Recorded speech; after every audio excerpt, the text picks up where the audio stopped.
Most of us like to think of ourselves as charitable people. Even more, we want to think we know how to help others. Actually, it's easy to make the wrong decision despite good intentions. So how can we avoid making things worse when we try to do good? 1. Don't boycott sweatshops. Yes, sweatshops often have pretty horrific working conditions. Employees work 16-hour days, sometimes without meal or toilet breaks. So what's the answer? Refuse to buy goods produced in them, so the factories go bust and their workers go off and get better jobs elsewhere? Economists on both the left and the right agree that sweatshops benefit those in poor countries, eventually leading to higher living standards. If we boycott sweatshops, we make people in developing countries worse off. But the right response is to try to end the extreme poverty that makes sweatshops desirable places to work in the first place. 2. Don't bother with fair trade goods. What? Surely buying those bananas with the little sticker on can only be a good thing. Unfortunately not. Firstly, fair trade standards are difficult to meet, so producers in the poorest countries often can't afford to get fair trade certification. Second, of the additional money that you spend on fair trade, only a tiny portion ends up in the hands of producers in poor countries. So instead of shelling out for that fair trade coffee, you do more good by buying a cheaper cup and donating the money you save to a cost-effective charity.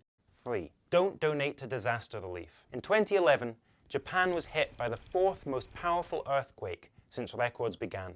Tsunamis reached heights of 130 feet. Millions of people were left without electricity or water. Thousands died. Just 1 year before, an earthquake hit Haiti. 280,000 buildings collapsed. Cholera broke out.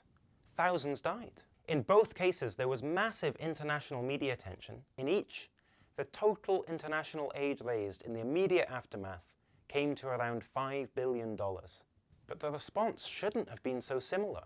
The Haitian earthquake caused 10 times as many deaths.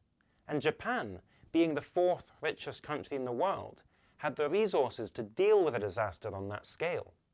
Haiti didn't. The trouble is, we don't often think about where our donation will have the biggest impact. In fact, in general, natural disasters receive far more in donations per person affected than other sorts of problems poor countries face. Every day, tens of thousands of people die from easily preventable diseases like AIDS, malaria, and tuberculosis. So even if they receive a lot less attention, these are natural disasters far beyond that of any earthquake. By donating to the most cost-effective charities, you can do a huge amount of good so that only a few $1,000s is spent to save a life. That's a real way to make a difference.